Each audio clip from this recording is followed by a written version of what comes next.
దేవుడు స్తోత్రం. హల్లెలూయా. రాత్రికాల సమయంలో ఒక చక్కని మాటను మనం విన్నాం.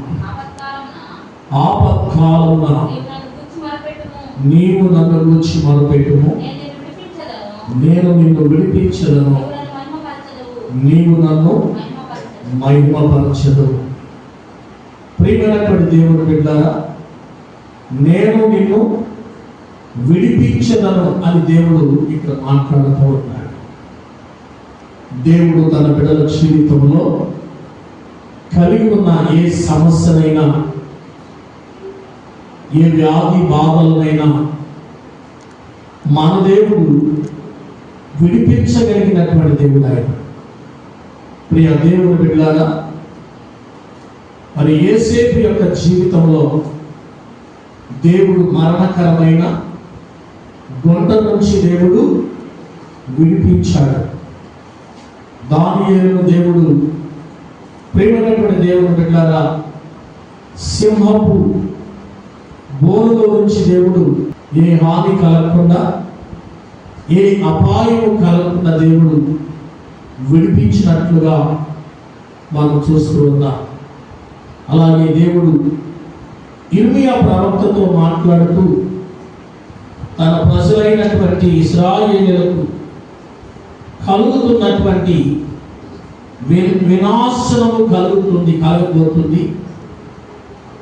అయితే ఆ వినాశనం నుండి నేను విడిపిస్తాను అని దేవుడు ఇర్మియాతో మాట్లాడాడు. దేవుని స్తోత్రం చెప్పండి. మన దేవుడు మనతో మాట్లాడేటువంటి దేవుడు. ఆయన మాట్లాడనేవాడు ఎంత మాత్రము కాదు. ప్రియమైనటువంటి దేవుడు బిడ్డలారా, ఒకవేళ నీ జీవితంలో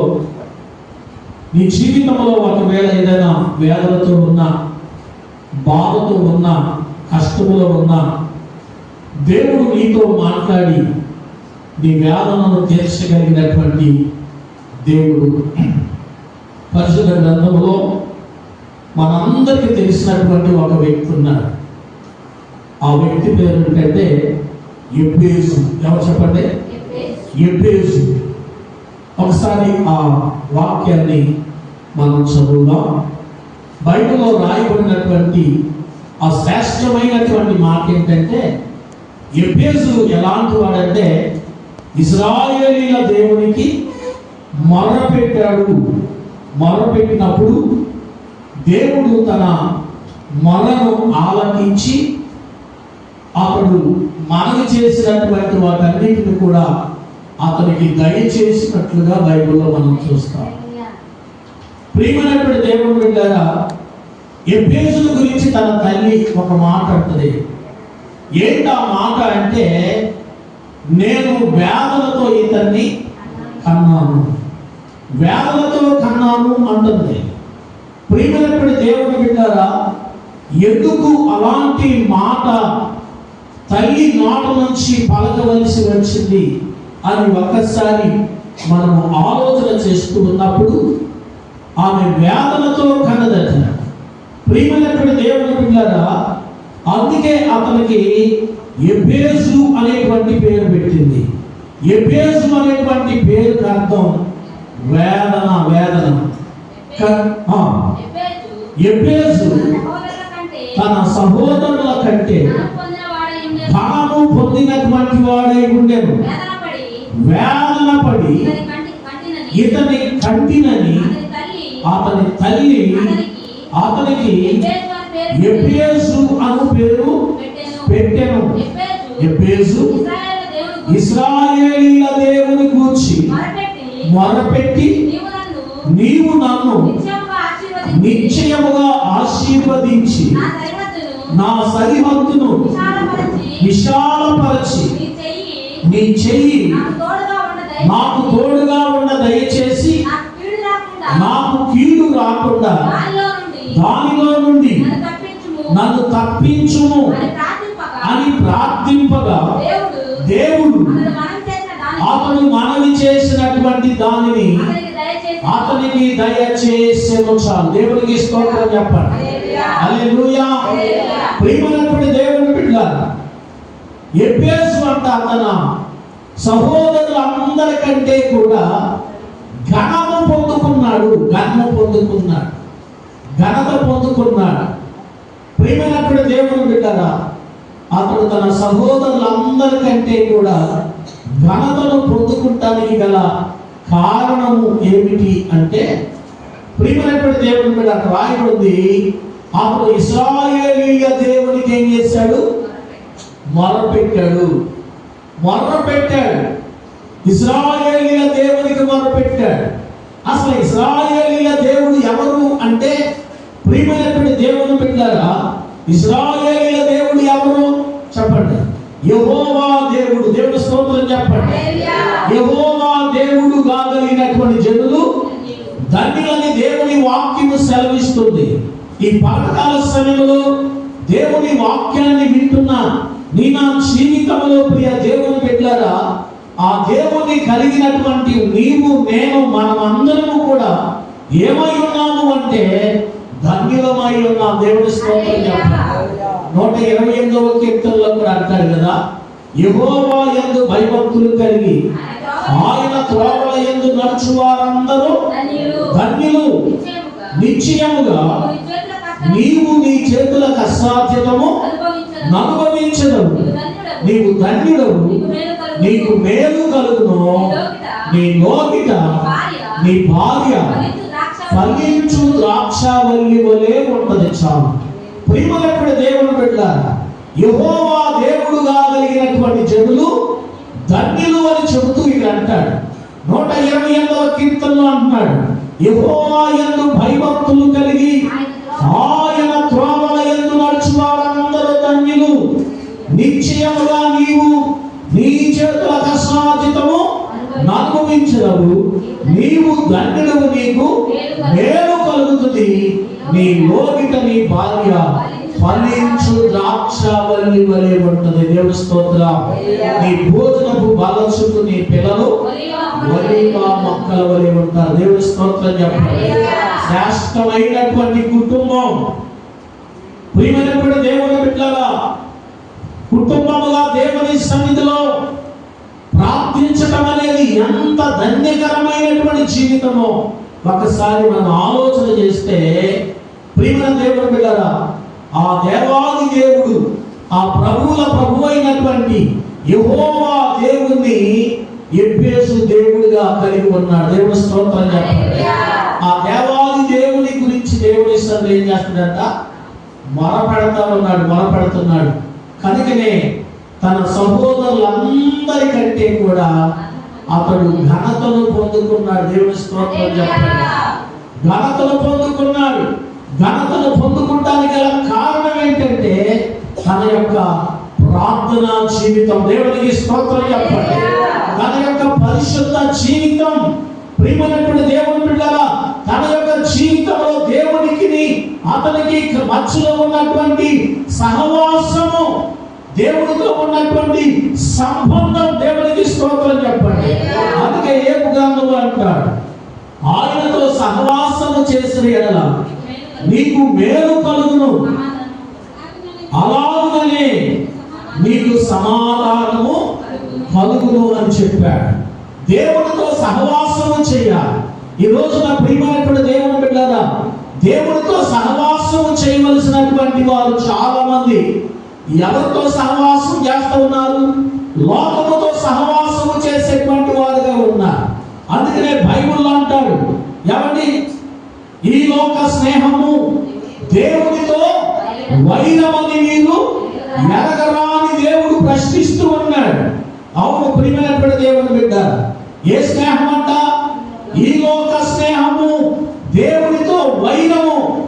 అవును ప్రియమైన దేవుని బిడ్డ, కొంతమంది ఇహలోకము స్నేహించి వారి జీవితాలనంట నాశనము చేసుకున్నారు, పాడు చేసుకున్నారు. ప్రియమైనటువంటి దేవుని బిడ్డలారా, ఒకవేళ ఈ పగడకాల సమయంలో ఈ మాటలు ఆలకిస్తున్నటువంటి పరిసర ప్రాంత ప్రజలారా, ఒకవేళ ఈ లోక స్నేహములో ఉండి ఒకవేళ మీ జీవితాలను పాడు చేసుకుంటున్నటువంటి వారుగా ఒకవేళ ఉన్నారేమో. ఎవరి చాలా మంది ఎవరి భయంకరమైనటువంటి త్రాగుబోతుతనం, స్నేహించేటువంటి వారు, జూదాన్ని స్నేహించేటువంటి వారు, పాపాన్ని స్నేహించేటువంటి వారు, లోక సంబంధమైనటువంటి వాటిని స్నేహించి ప్రియమైనటువంటి దేవుని బిడ్డగా వారి యొక్క జీవితాన్ని పాడు చేసుకుంటున్నటువంటి పరిస్థితులు కనబడుతున్నాయి. అందుకనే పరిశుద్ధాత్మ దేవుడు ఈ పండగ సమయంలో ప్రేరేపించి మాట్లాడుతున్నటువంటి శ్రేష్టమైనటువంటి మాట. ఎబ్బేసు తన జీవితంలో చెప్పండి ఘనతను పొందుకోవడానికి గల కారణం ఏంటంటే అతడు దేవునితో సహవాసం కలిగి ఉన్నాడు. దేవుని స్తోత్రం, హల్లెలూయా, హల్లెలూయా. ఎవరితో సహవాసం కలిగి ఉన్నాడు చెప్పాలి? దేవునితో సహవాసం కలిగి ఉన్నాడు. దేవునితో సహవాసం కలిగినటువంటి వారి జీవితంలో రెండు కార్యములు జరుగుతాయి.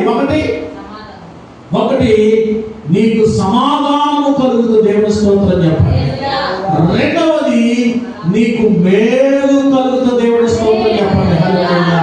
అవును ప్రియమైన దేవుని బిడ్డ, అందుకనే కీర్తనకారుడు కూడా చెప్పాడు, నిశ్చయముగా నీవు నీ చేతుల కష్టార్జితమును అనుభవించదవు, నీవు ధన్యుడవు, నీకు మేలు కలుగు. దేవుని స్తోత్రం చెప్పండి. హల్లెలూయా. ఆయన చేసేటువంటి మేలు కంటికి కనబడవు, చెవికి హృదయానికి గోచరము కానీ మేలుతో నింపేటువంటి దేవుడు. అందుకే భక్తుడు అంటాడు, ఆయన చేసిన ఉపకారములలో 103వ కీర్తన అంటాడు, నా ప్రాణమా యెహోవాను సన్నతించుము, నా అంతరంగములో ఉన్నటువంటి సమస్తమా ఆయన పరిశుద్ధ నామమును సన్నతించుము. నా ప్రాణమా యెహోవాను సన్నతించుము, ఆయన చేసిన ఉపకారములలో దేనిని మరవకుము. ఆయన నీ దోషములన్నిటినీ క్షమించువాడు, నీ సంకటములన్నిటినీ కుదుర్చువాడు, సమాధిలో నుండి నీ ప్రాణమును విమోచించుచున్నాడు, కరుణా కటాక్షములను నీకు కిరీటముగా ఉంచుచున్నాడు. పక్షిరాజు యవ్వనము వలె నీ యవ్వనము క్రొత్తదగుచున్నట్లు మేలుతో నీ హృదయమును తృప్తిపరచుచున్నాడు. దేవుని స్తోత్రం చెప్పండి. అందుకనే భక్తుడైన దావీదు, మహారాజు అయినటువంటి దావీదు తన ప్రాణంతో చెప్తున్నటువంటి శ్రేష్టమైన మాటలు. దేవుని స్తోత్రం చెప్పండి. నీ ప్రాణంతో ఏం చెప్పుకున్నావు? ఎవరి ఒక ఆయన చెప్తున్నాడు, నా ప్రాణమా తినుము, త్రాగుము, సుఖించుము. నీకేమైనా తక్కువైతే నన్ను అడుగు, నీ కోసం నేను ఏం చేశానంటే నువ్వు ఎన్ని సంవత్సరాలు తిన్నా తరగనటువంటి వాటిని విస్తారమైనటువంటి ఆస్తి నీకు సమకూర్చబడి ఉన్నది. సుఖించుము, తినుము, త్రాగుము, సంతోషించుమని చెప్పుకొందుననుకొనెను. అయితే దేవుడు వెర్రివాడా, ఈ రాత్రి నీ ప్రాణమును అడుగుచున్నాను, నీవు సిద్ధపరిచినవి ఎవరివవునని అతనితో చెప్పెను. దేవుని స్తోత్రం చెప్పండి. హల్లెలూయా.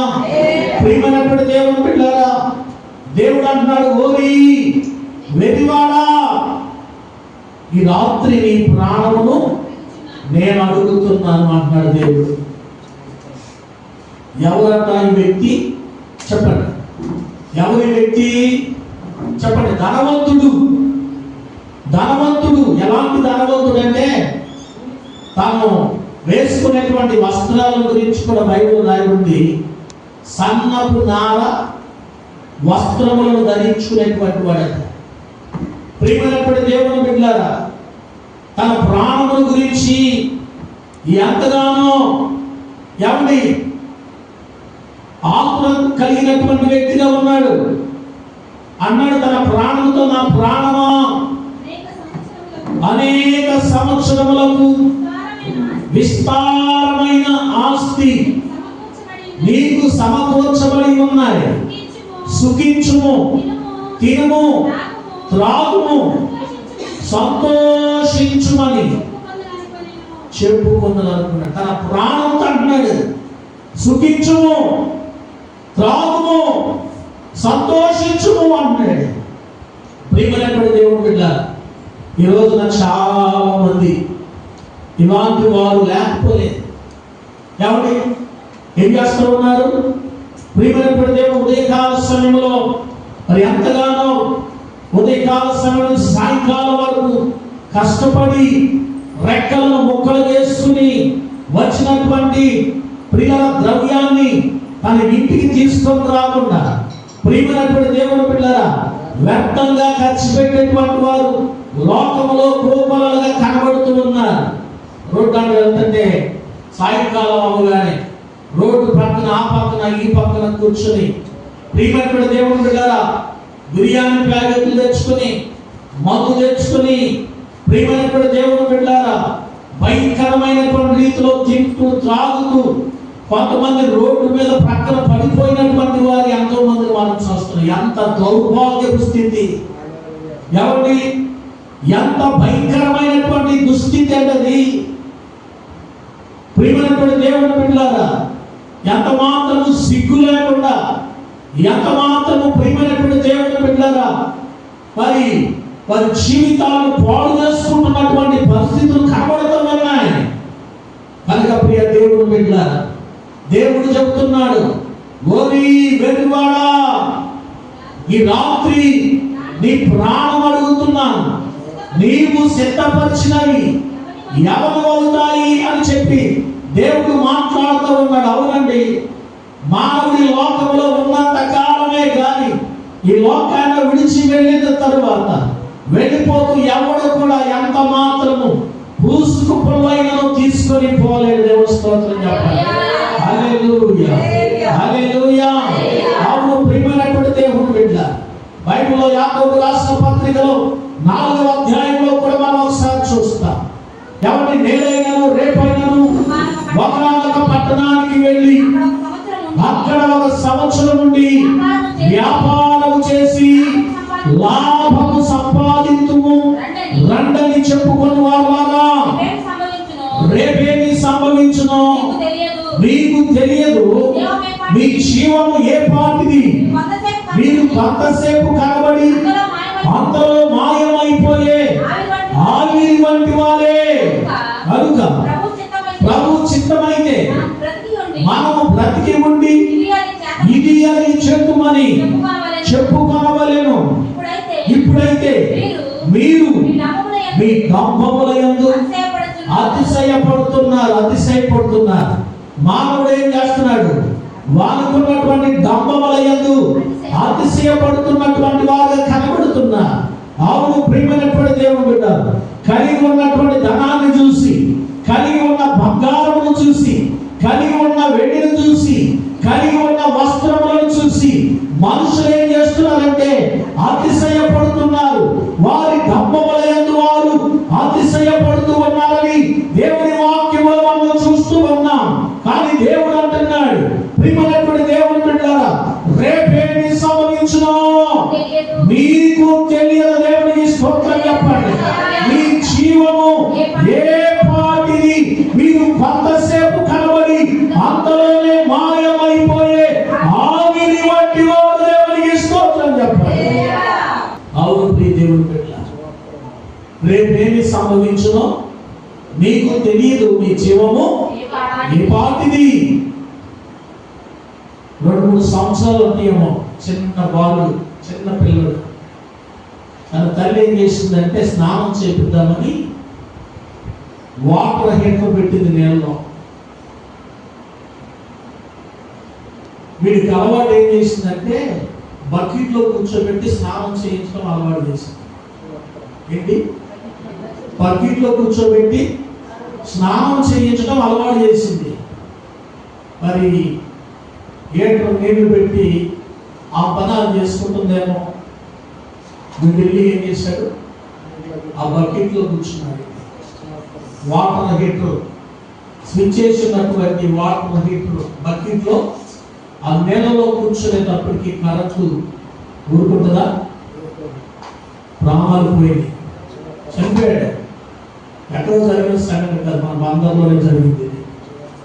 పేపర్లో కూడా వచ్చింది, న్యూస్లో వచ్చింది. కనుక ప్రియ దేవుని బిడ్డలారా, ఎందుకు ఈ విషయాన్ని జ్ఞాపకం చేస్తున్నానంటే,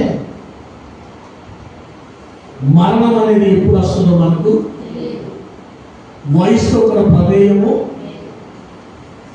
చిన్న పెద్ద అనేటువంటి తారతమ్యము మరణానికి లేదు. అందుకే బైబిల్లో రాశారు కదా, యవనస్తుల కోసము పసిపిల్లల కోసం మరణం అంట మన కిటికీలోనికి ఎక్కుచున్నది అని రాశారు.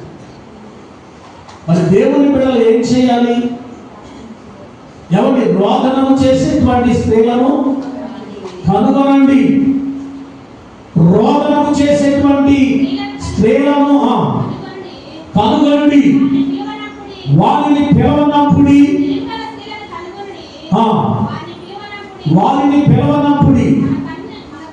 మన కన్నులు కన్నీళ్లు విడిచినట్లుగాను, మన కనురెప్పల నుంచి నీళ్లు ఒలుకున్నట్లుగాను వారు త్వరపడి మనకు రోదన ధ్వని చేయవలెను. సిగ్గునందుతిమే పడగొట్టగా మనము దేశము. చాలా దేవుడి స్తోత్రం చెప్పండి. ప్రియమైనటువంటి దేవుని బిడ్డలారా, ఏమండి నాకేం పర్వాలేదు, నా పరిస్థితులన్నీ అనుకూలంగా ఉన్నాయి అనుకుంటున్నావేమో, నేను నెమ్మదిగా ఉన్నానని నీవు అనుకుంటున్నావేమో, నేను సంతోషంగా ఉన్నానని నీవు అనుకుంటున్నావేమో. వాక్యం చెబుతుంది ఇక్కడ నెమ్మదిగా ఉన్నది, భయమేమీ లేదని అనుకుంటున్నట్టుగా నాశనం అంట ఆకస్మికంగా తటస్థిస్తుందని పత్రికలో రాశాడు పౌలు గారు. దేవుని స్తోత్రం. ఎప్పుడు వస్తుంది? నెమ్మదిగా ఉంది, భయమేమీ లేదు అనుకుంటున్నారంట. ప్రియమైనటువంటి దేవుని బిడ్డలారా, నాశనం ఏం చేస్తుందంటే ఆకస్మికంగా వస్తుందంట, అకస్మాత్తుగా వస్తుంది. ఎప్పుడు వస్తుందో తెలీదు. అందుకని అన్నాడు యాకోబు పత్రికలో అంటున్నాడు,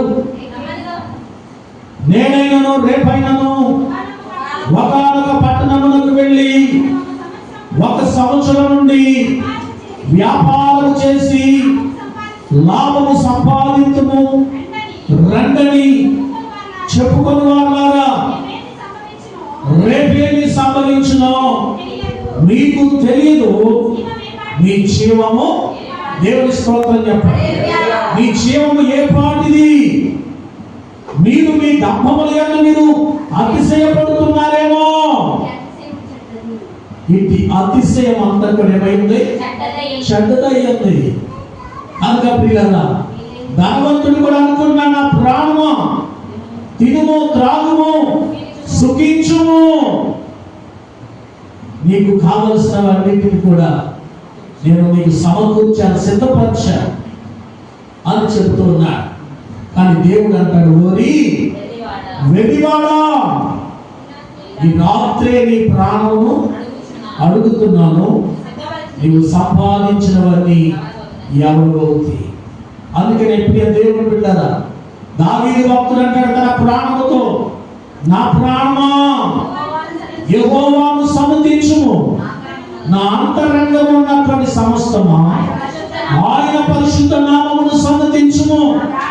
నా ప్రాణమా యెహోవాను సమ్మతించుము, ఆయన చేసినటువంటి ఉపకారములలో దేనిని మరవకుము, ఆయన నీ దోషములను. దేవుని స్తోత్రం చెప్పాలి. అవును ప్రియమైనటువంటి దేవుని బిడ్డ, ఎందుకు యేసుక్రీస్తు ప్రభువు వారిని సమ్మతించాలి? ఎందుకు యేసుక్రీస్తు ప్రభువు వారిని అనుసరించాలి అంటే వాక్యం చెబుతుంది, ఆయన నీ దోషములను క్షమించువాడు, నీ సంకటములను కుదుర్చువాడు ఆయన. దేవునికి స్తోత్రం చెప్పాలి. అవును ప్రియమైనటువంటి దేవుని బిడ్డ, నీ దోషములను క్షమించేవాడు ఆయనే, నీ పాపములను క్షమించగలిగినటువంటి వాడు. ఎందుకని ఒకసారి ఆలోచన చేస్తే, నా ప్రియమైనటువంటి దేవుని బిడ్డ, మానవ యొక్క దోషములు మానవ యొక్క పాపములు పరిహారం కావాలి అంటే రక్తము చిందించబడాలి. అందుకనే భక్తుడు యెషయా ప్రవక్త మొదటి అధ్యాయం అంటాడు, రండి మన వివాదము తీర్చుకుందాము, మన పాపములు రక్తం వలె ఎర్రనివైనను అవి హిమం వలె తెల్లగా చేయబడతాయి, కెంపు వలె ఎర్రనివైనను అవి గొర్రెబొచ్చు వలె తెల్లని అవుతాయి. దేవుని స్తోత్రం చెప్పండి. దేవుడు ఇక్కడ పిలుస్తున్నాడు, రండి మన వివాదమును తీర్చుకుందాం, రండి మన వివాదం తీర్చుకుందాం. ఒకవేళ మీ పాపములు రక్తం వలె ఒకవేళ ఎర్రగా ఉన్నా అవి హిమం వలె తెల్లగా చేయబడతాయి, కెంపు వలె ఎర్రగా ఉన్నా గొర్రెబొచ్చు వలె తెల్లగా చేయబడిన దేవునికి స్తోత్రం చెప్పండి. మన దేవుడు మన దోషములను క్షమించి మన పాపములను పరిహరించగలిగిన వాడు, మనల్ని తెల్లగా చేయగలిగినటువంటి వాడు, మనల్ని పరిశుద్ధులుగా చేయగలిగినటువంటి వాడు, మనలో ఉన్న పాపమును పరిహరించగలిగిన శక్తి సామర్థ్యము కలిగినటువంటి వాడు ఆయన ఒక్కడే. దేవుని స్తోత్రం. అందుకనే గడిచిన దినాల్లో చెప్పారు, ఎవరి 1000 మంది పురుషుల్లో ఒకరిని చూచిదని అంతమంది స్త్రీలలో ఒకరిని కూడా నేను చూడలేదంటాడు భక్తుడు. దేవుని స్తోత్రం చెప్పండి. 1000 మంది పురుషుల్లో ఒక్కడు ఎవరు అంటే యేసు క్రీస్తు ప్రభువు వారు. దేవునికి స్తోత్రం చెప్పండి. యేసు క్రీస్తు ప్రభువు వారు. అవును ప్రియమైనటువంటి దేవుని బిడ్డలారా, యేసు క్రీస్తు ప్రభువు వారు ఏం చేశాడు అంటే, ప్రియమైనటువంటి దేవుని బిడ్డలారా, మానవులందరి పాపం కోసం కలువరి శిలువలో తన రక్తాన్ని కార్చాడు. రక్తము చిందించబడకుండా మానవుని యొక్క పాపము పరిహారము చేయబడి. దేవుని స్తోత్రం చెప్పండి. సర్వ పాప పరిహారం రక్త ప్రోక్షణ అవశ్యం. తద్రక్తం పరమాత్మ పుణ్యదాన బలియాగమని భగవద్గీతలో రాయబడింది. ప్రియ దేవుని బిడ్డ, ఏంటి దానికి అర్థం? భూమి మీద ఉన్న ప్రతి మానవుడు పాపముతో ఉన్నాడు. జన్మ పాపము, కర్మ పాపము. పాపం పరిహారం కావాలంటే రక్తము చిందించబడాలి. తద్రక్తం పరమాత్మ రక్తం దేవుని రక్తం అయి ఉండాలి. దేవుని స్తోత్రం చెప్పండి. యేసు క్రీస్తు ప్రభువు వారు 2025 సంవత్సరాల క్రితము ఆయన పరలోకాన్ని విడిచిపెట్టి భూమి మీదకి వచ్చి మానవులందరి పాపము కోసం కలువరి శిలువలో రక్తాన్ని చిందించాడు. దేవుని స్తోత్రం చెప్పండి. ప్రియా దేవుని బిడ్డారా, అందుకని అంటున్నాడు, భూమి నా రక్తమును కప్పివేయకుము. దేవునికి స్తోత్రం చెప్పండి. భూమితో చెప్తున్నాడు, భూమి నా రక్తమును కప్పివేయద్దు. ఎందుకు కప్పివేయకూడదు అంటే, నేను కాల్చినటువంటి రక్తం మనుషులందరూ చూడాలి. దేవునికి స్తోత్రం చెప్పండి. ప్రజలందరూ చూడాలి. ప్రజలందరి కోసం నేను రక్తాన్ని చిందించా. నా రక్తంలో పాపం లేదు, నా రక్తంలో కళంకం లేదు, నా రక్తంలో ముడత లేదు. దేవుని స్తోత్రం చెప్పండి. హల్లెలూయా. అవును ప్రియమైనటువంటి దేవుని బిడ్డ, అందుకే అంటున్నాడు, భూమి నా రక్తమును కప్పివేయద్దు, భూమి నా రక్తమును కప్పివేయద్దు. నేను సర్వ మానవాళి పాపము కొరకు కలువరి శిలువలో నా రక్తాన్ని కార్చా, నా ప్రాణాన్ని నేను పెట్టాను. దేవునికి స్తోత్రం చెప్పండి. ఎవరైతే నా రక్తములో కడగబడతారో వారి పాపము నుంచి విముక్తి కలుగుతుంది. అందుకని ఇక్కడ అన్నాడు, రండి మన వివాదము, నీ పాపములు రక్తం వలె ఎర్రనివైనా అవి హిమం వలె తెల్లగా చేయబడతాయి, కెంపు వలె ఎర్రనివైనను అది గొర్రెబొచ్చు వలె తెల్లగా చేయబడిన. దేవుని స్తోత్రం చెప్పండి. అవును ప్రియమైనటువంటి దేవుని బిడ్డలారా, ఆయన పరిశుద్ధుడు, ఆయన పాపము లేనటువంటి వాడు. ప్రియమైనటువంటి దేవుని బిడ్డలారా, సర్వ మానవాళి పాపం కోసం కలువరి శిలువలో తన రక్తాన్ని కాల్చినటువంటి వాడు. అందుకని అన్నాడు ఎఫెసీయులకు రాసిన పత్రికలో 2వ అధ్యాయం 1వ వచనంలో అంటాడు, మీరు పాపముల చేతను, అపరాధముల చేతను, పాపముల చేతను మీరు చచ్చిన వారై ఉండగా ఆయన మిమ్మును క్రీస్తుతో కూడా బ్రతికించెను. దేవునికి స్తోత్రం చెప్పండి. మీరు అపరాధముల చేత, పాపముల చేత ఏమైపోయారు? చనిపోయారు పిల్లలు. దేవుని స్తోత్రం చెప్పండి. ఒకవేళ పైకి మనిషి బ్రతికి ఉండొచ్చు, కానీ ఆత్మీయంగా మనిషి ఏమైపోయాడు? చనిపోయాడు. దేవుని స్తోత్రం చెప్పాలి.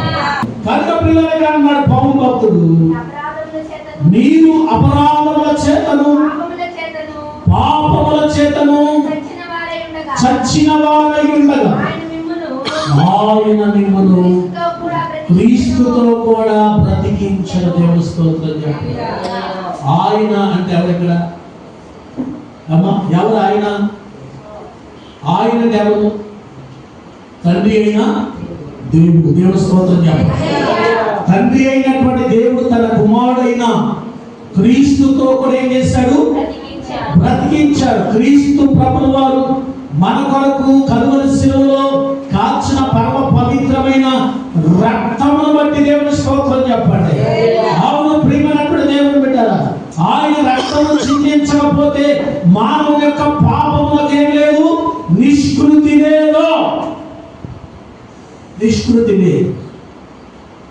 పాపం పరిహరించబడకుండా మోక్షానికి వెళ్ళే భాగ్యం లేదు, స్వర్గానికి వెళ్ళే ప్రసక్తి లేదు, పరలోకానికి వెళ్ళే ప్రసక్తి లేదు. పరలోకానికి వెళ్ళాలంటే ప్రభు అయినటువంటి యేసుక్రీస్తు ఒక్కడే.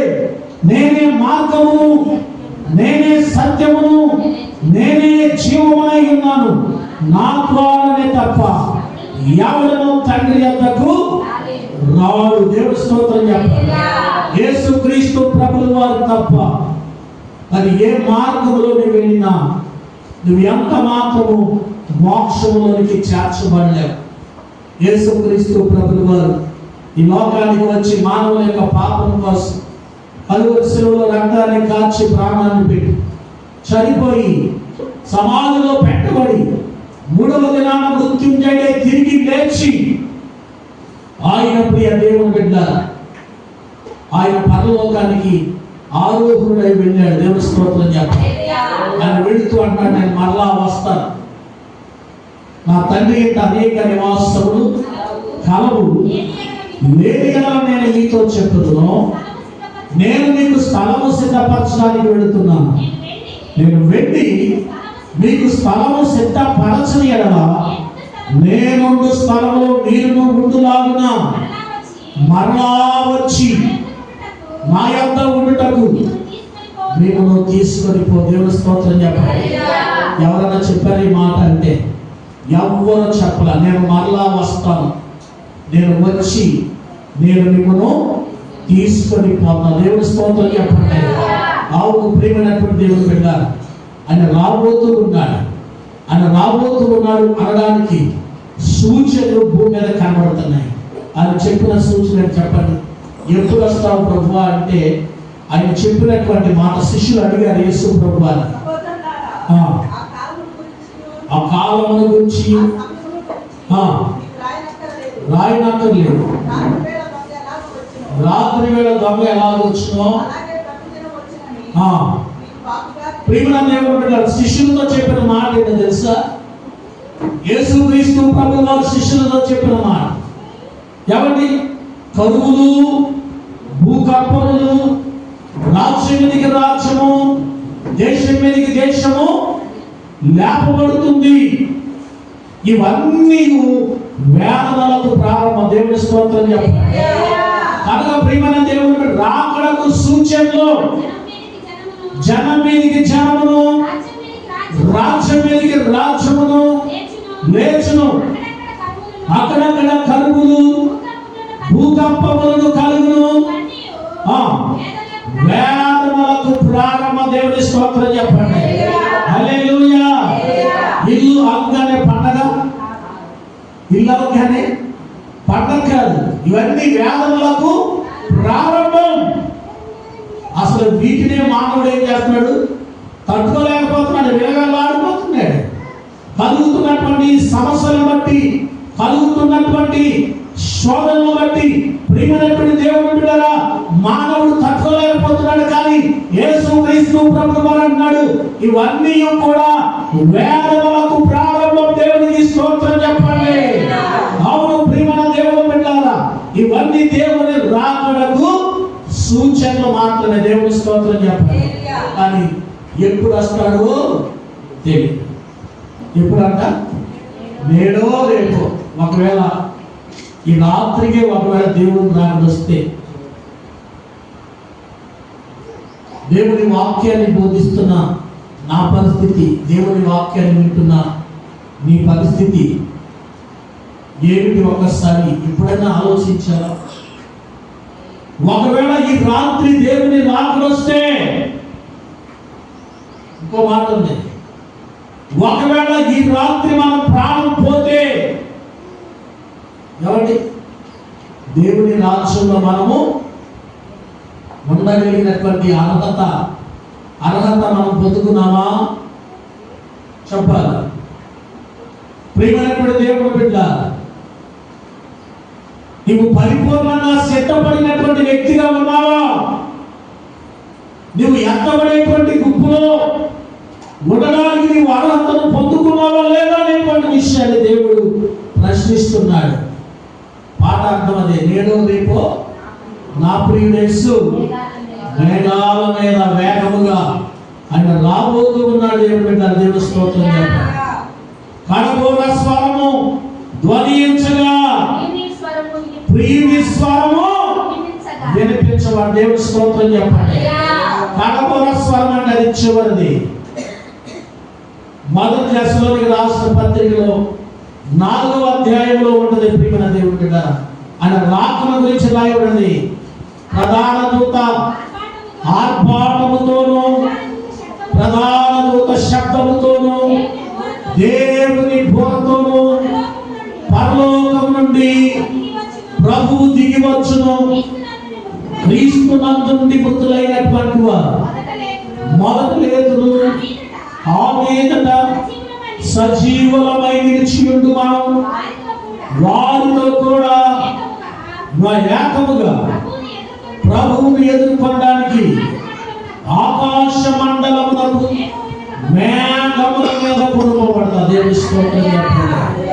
కాగా మనము సదాకాలం ప్రభుతో కూడా ఉంటాం. దేవుని స్తోత్రం చెప్పండి.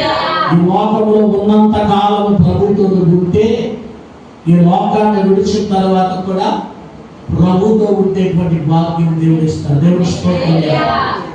ఈరోజు మనందరికీ తెలిసినటువంటి ఒక వ్యక్తి చనిపోయిన రోజు ఈరోజు.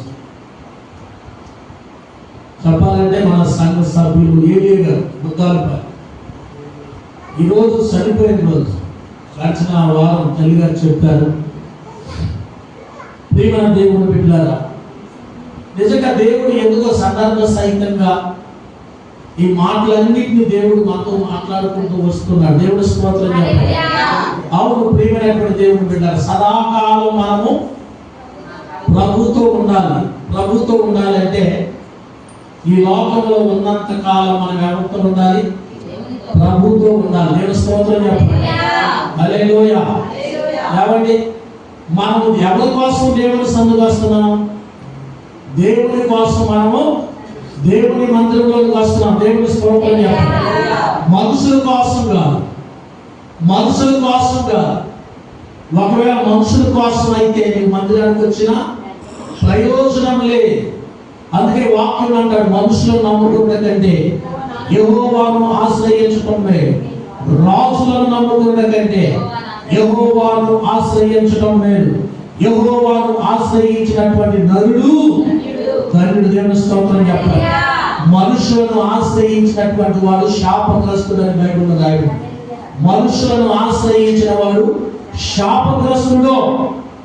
ఎవరైతే దేవుణ్ణి ఆశ్రయిస్తారో, ఎవరైతే దేవుని వైపు చూస్తారో, అందుకంటాడు, భూదిగంతముల నివాసులారా నా వైపు చూసి మీరు రక్షణ పొందండి. దేవునికి స్తోత్రం చెప్పాలి. భూదిగంతముల నివాసులారా నా వైపు చూసి మీరు రక్షణ పొందండి. దేవునికి స్తోత్రం చెప్పాలి. ఎవరైతే దేవుని వైపు దేవునిగా ప్రేమించి ప్రియ రక్షణ పొందుకుంటారో వారు సదాకాలం ప్రభుతో ఉంటారు. ఈ లోకంతో ఉన్నంత కాలం ప్రభుతో ఉంటారు. ఈ లోకాన్ని విడిచిన తర్వాత కూడా ప్రభుతో ఉంటారు. దేవుని స్తోత్రం చెప్పండి. పరలోకములో ప్రియులారా, పరలోకంలో ఎల్లప్పుడూ కూడా ప్రభువుని స్తుతిస్తూనే, ప్రభువుని గణపరుస్తూనే ఉండే భాగ్యాన్ని ప్రభు తన బిడ్డలమైన మనకి ఇవ్వబోతున్నాడు. దేవుని స్తోత్రం చెప్పాలి. అవును ప్రియమైన దేవుని బిడ్డ, ఈ లోకం మనకి శాశ్వతమైనది కాదు, అశాశ్వతమైన లోకంలో ఉన్నాం. అయినప్పటికీ కూడా ఈ లోకంలో దేవుడు ప్రియ దేవుని బిడ్డ ఎవరు తన యందు భయభక్తులు కలిగినటువంటి వారి జీవితాల్లో చెప్పండి, ఎబ్బేసు యొక్క జీవితంలో తన సహోదరులందరికంటే కూడా అతన్ని ఏం చేశాడు? ఘనపరిచాడు. దేవుని స్తోత్రం చెప్పండి. కారణం ఏంటి అంటే అతడు దేవుని యందు భయభక్తులు కలిగి ఉన్నటువంటి వాడు మాత్రమే కాదు, కానీ దేవుని పాదాల చెంత దేవునికి మొదలుపెట్టినటువంటి వాడు. దేవుని స్తోత్రం చెప్పండి. అప్పుడు దేవుడు తన జీవితంలో అంటాడు, నా సరిహద్దులను విశాలపరిచి నీ చెయ్యి నాకు తోడుగా ఉన్న దయచేసి నాకు కీడు రాకుండా దానిలో నుండి నన్ను తప్పించుము అని ప్రార్థన చేశాడు. దేవుని స్తోత్రం చెప్పండి. తన ప్రార్థనలో ఉన్న ప్రాముఖ్యమైనటువంటి అంశము ప్రియ దేవుని బిడ్డ ఏంటని చెప్పండి, నీవు నన్ను నిశ్చయముగా ఆశీర్వదించి నా సరిహద్దు విశాలపరచి నీ చెయ్యి నాకు తోడుగా ఉన్న దయచేసి నాకు కీడు రాకుండా దానిలో నుండి నన్ను తప్పించమని ప్రార్థన చేసినప్పుడు తను ప్రార్థన చేసినటువంటి ప్రకారము దేవుడు తనకు దయచేశాడు. దేవుని స్తోత్రం. ఈ పండగ సమయంలో నా జీవితంలో కూడా దేవుడు మనము ప్రార్థించినటువంటి ప్రార్థనకు ప్రతిఫలాన్ని దేవుడు దయచేసేటువంటి దేవుడు. అట్టి కృప దేవుడు తన బిడ్డలమైన మనందరికీ దయచేయుగాక. ఆమేన్. ప్రార్థన చేసుకుందాం. ప్రియమైనటువంటి దేవుని బిడ్డ,